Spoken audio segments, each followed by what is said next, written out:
Sir, ano po masasabi niyo po sa nagaganap na napakalalang korupsyon sa ating bansang mahal na Pilipinas? Abay, kung ako ang tatanungin mo, sir, hindi ako magtataka kung bakit ang dami at malalang korupsyon ngayon. Alam mo kung bakit? Kasi noong panahon ni PRRD, walang korupsyon na nagaganap dahil lahat sila takot kay PRRD. Kaya ngayong administrasyon ni BBM na napakaraming nagutom na buhaya, kaya nagsilabasan sila.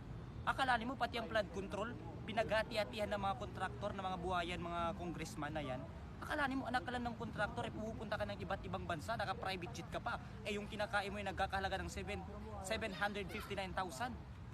Oo. Tapos yung anak ka lang ng congressman, anak ka lang ng kontraktor, pero pagkayaman-yaman mo, hindi ka na nahiya nag-flex ng mayaman mo, naggaling sa nakaw at kaban ng bayan. Samantalang yung anak ka ng presidente, kapatid ka ng vice president, at kapatid ka ng congressman at mayor, nag-online ceiling ka. Sino yon? Si Kitty Duterte, nag-online ceiling. Tapos yung anak ng mga congressman, anak ng kontraktor, na mga walang hiya, na mga kurakot, abay hindi na nahiya, nag-flex sila ng mga yaman nila.